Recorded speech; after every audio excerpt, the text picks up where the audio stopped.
Hello, Year 3, and welcome back to the BFG. And today we're going to read Chapter 11, which is The Journey to Dream Country. After the mad Fobscottle party was over, Sophie settled herself again on top of the enormous table. "You was feeling better now?" asked the big friendly giant. "Much better now, thank you," Sophie said. "Whenever I's feeling a bit squatty," the BFG said, "a few gollops of Fobscottle is always making me hopscotchety again." "I must say, it's quite an experience," Sophie said. "It's a rat's whizzler," the BFG said. "It's gloriumptious." He turned away and strode across the cave and picked up his dream-catching net. "I is galloping off now," he said, "to catch some more wopsy-wiffly dreams for my collection. I is doing this every day without missing. Is you wishing to come with me?" "Not me, thank you very much," Sophie said. "Not with those other giants lurking outside." "I is snuggling you very cosy in the pocket of my waistcoat," said the BFG. "Then no one is seeing you." Before Sophie could protest, he had picked her up off the table and popped her into his waistcoat pocket. There was plenty of room in there. "Is you wishing for a little hole to peep through?" he asked her. "There's one already here," she said.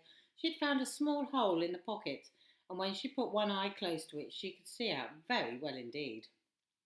She watched the BFG as he bent down and filled his suitcase with empty jars. He closed the lid, picked up the suitcase in one hand, took the pole with the net, and marched off towards the entrance of the cave. As soon as he was outside, the BFG set off across the great, hot, yellow wasteland, where the blue rocks lay and the dead trees stood, and where all the other giants were skulking around. Sophie, squatting low on her heels in the pocket of the leather waistcoat, had one eye glued to the little hole. She saw the group of enormous giants about 300 yards away. "Hold your breath," the BFG whispered down to her. "Cross your figglers, here we go. We're going right past these other giants. If you see that whopping great one, the one nearest to us, duck." "I see him," Sophie whispered back, quivering. "That is the horriblest of them all and the biggest of them all. He is called the flesh lump eating giant." "I don't want to hear about him," Sophie said. "He is 54 feet high," the BFG said, as he jogged along, "and he is swallowing human beings like they are sugar lumps. 1, 2, 3 at a time." "You're making me nervous," Sophie said. "I is nervous myself," the BFG whispered. "I always get as jumpsy as a jog hopper when the flesh lump eating giant is around." "Keep him away from me," Sophie pleaded. "Not possible," the BFG answered. "He is galloping easily 2 times as quickly as me." "Should we turn back?" Sophie said. "Turning back is worse," the BFG said. "If they is seeing me running away, they is all giving chase and throwing rocks." "They would never eat you, though, would they?" Sophie asked. "Giants is never guzzling another giants," the BFG said. "They is fighting and squarreling a lot with each other, but never guzzling human beings is much more tasty to them." The giants had already spotted the BFG and had all turned their heads, watching him as he jogged forward. He was aiming to pass well to the right of the group. Through her little peephole, Sophie saw the flesh lump eating giant moving over to intercept them. He didn't hurry. He just loped over casually to the point where the BFG would have to pass. The others loped after him, and Sophie counted 9 of them altogether, and she recognised the blood bottler in the middle of them all. They were bored. They had got nothing to do till nightfall, and there was an air of menace about them as they loped slowly across the plain with long lolloping strides, heading straight for the BFG. "Here comes the runty one," boomed the flesh lump eater. "Ho, ho, ho there, runty one. Where is you splash-winkling away to in such a hefty hurry?" He shot out an enormous arm and grabbed the BFG by the hair. The BFG didn't struggle. He simply stopped and stood quite still and said, "Be so kind as to let go of my hair, Flesh Lump Eater." The Flesh Lump Eater released him and stepped back a pace. The other giants stood around, waiting for the fun to start. "Now then, you little grub squiffler," boomed the Flesh Lump Eater. "We is all of us wanting to know where you is galloping off to every day in the daytime." "Nobody ought to be galloping off everywhere until it's dark." "The human beings could easily be spotting you and starting a giant hunt, and we is not wanting that to happen, is we not?" "We is not," shouted the other giants. "Go back to your cave, Runty One." "I is not galloping to any human being country," the BFG said. "I is going to other places." "I is thinking," said the Flesh Lump Eater, "that you is catching human beings and keeping them as pets."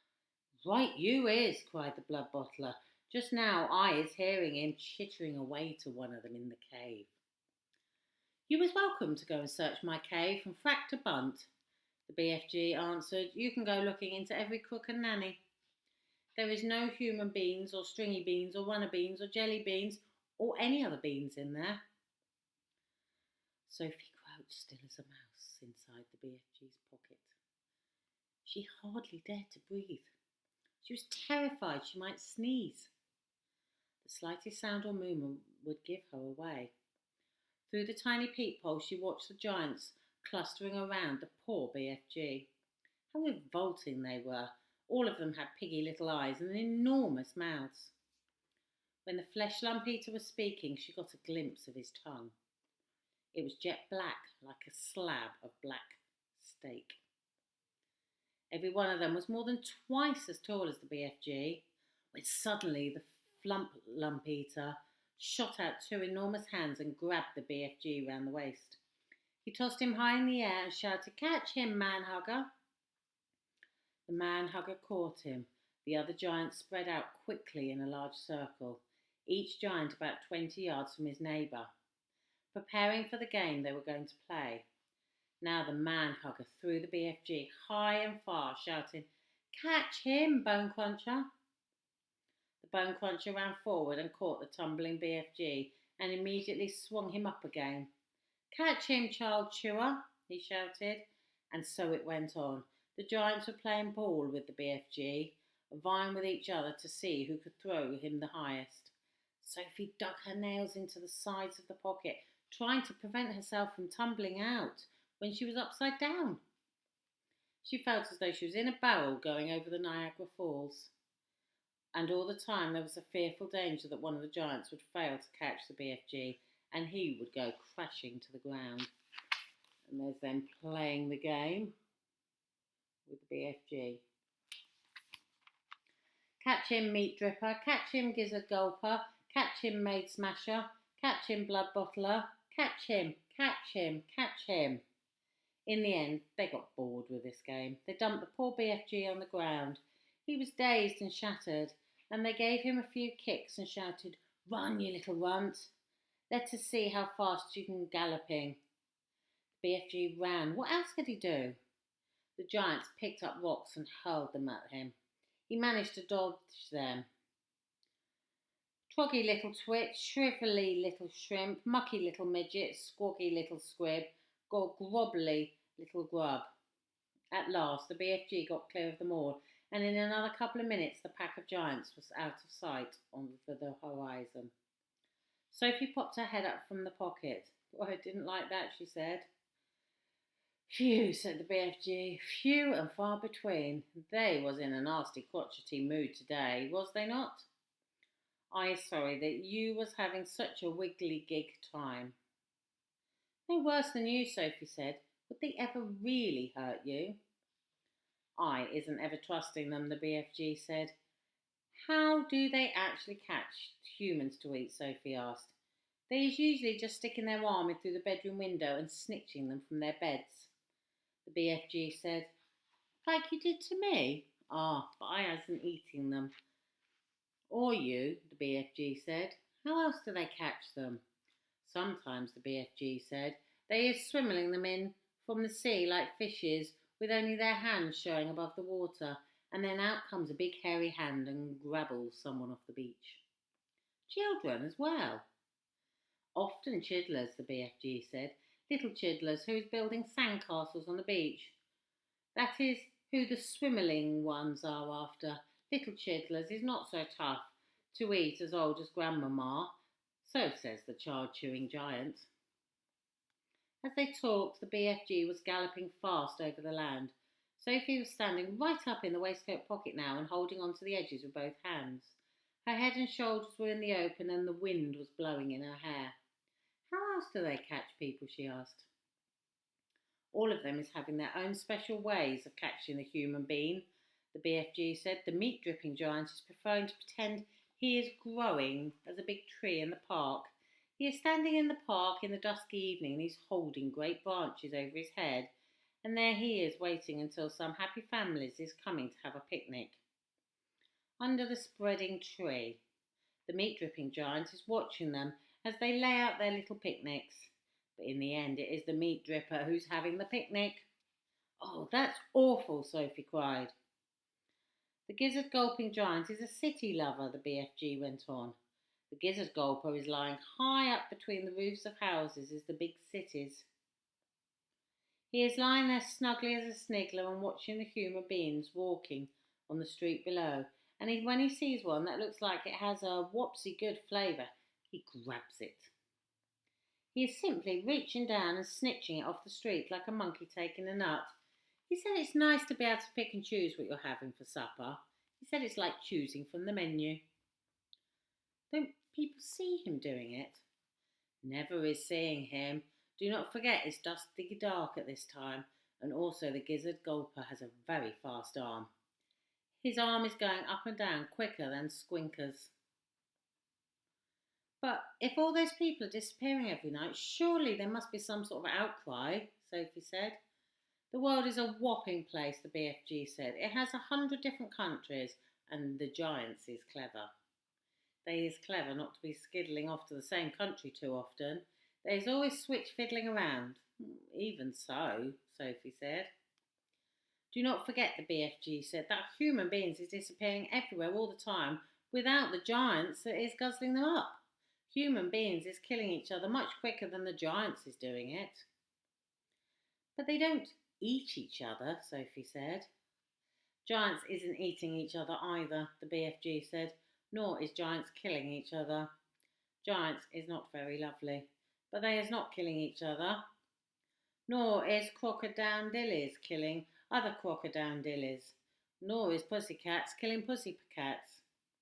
Well, they kill mice, Sophie said. Ah, but they're not killing their own kind, the BFG said. Human beings is the only animals that is killing their own kind. Don't poisonous snakes kill each other? Sophie asked.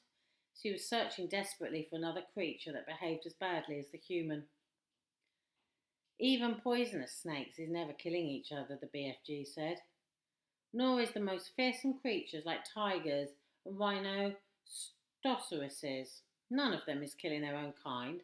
Have you ever thought about that? Sophie kept silent. I is not understanding human beings at all, the BFG said. You is a human being, and you is saying it is grizzling and horrigust for giants to be eating human beings. Right or left?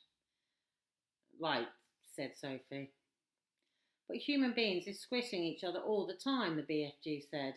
They are shooting guns and going up in aeroplanes to drop their bombs on each other's heads every week. Human beings is always killing each other. He was right. Of course he was right, and Sophie knew it. She was beginning to wonder whether humans were actually any better than giants. Even so, she said, defending her own race, I think it's rotten of those foul giants to go off every night to eat humans. Humans have never done them any harm. Oh, that is what little Piggy Wig is saying every day, the BFG answered. He is saying, I has never done any harm to the human being, so why should he be eating me? Oh dear, said Sophie. The human beings is making rules to suit themselves, the BFG went on, but the rules they is making do not suit the little Piggy Wiggies. Am I right or left? Right, said Sophie.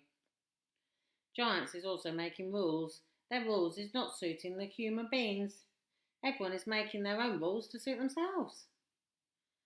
You don't like it that these beastly giants are eating humans every night, do you? Sophie asked. I do not, the BFG answered firmly. One right is not making two left. Is you quite cosy down in there in my pocket? I'm fine, Sophie said. Then suddenly once again the BFG went into a magical top gear of his. He began hurtling forward with phenomenal leaps. His speed was unbelievable.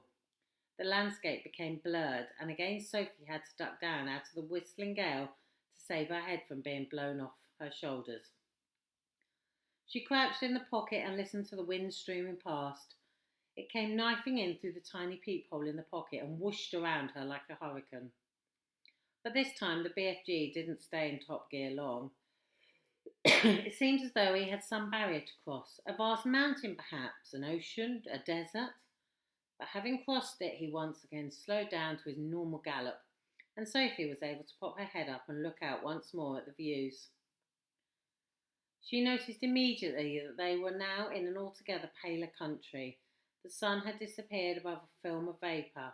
The air was beaming cooler every day and every minute.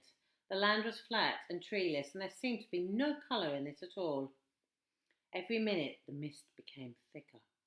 The air became colder, and everything became paler and paler until soon there was nothing but grey and white all around them. They were in a country of swirling mists and ghostly vapours. There was some sort of grass underfoot, but it was not green. It was ashy grey. There was no sign of a living creature, and no sound at all except for the soft thud of the BFG's footsteps as he hurtled on through the fog. Suddenly he stopped. "We is here at last," he announced. He bent down and lifted Sophie from his pocket and put her on the ground. She was still in her nightie and her feet were bare. She shivered and stared around her at the swirling mists and ghostly vapours. "Where are we?" she asked. "We is in dream country," the BFG said. "This is where all dreams is beginning." Thank you. See you again soon, Year 3.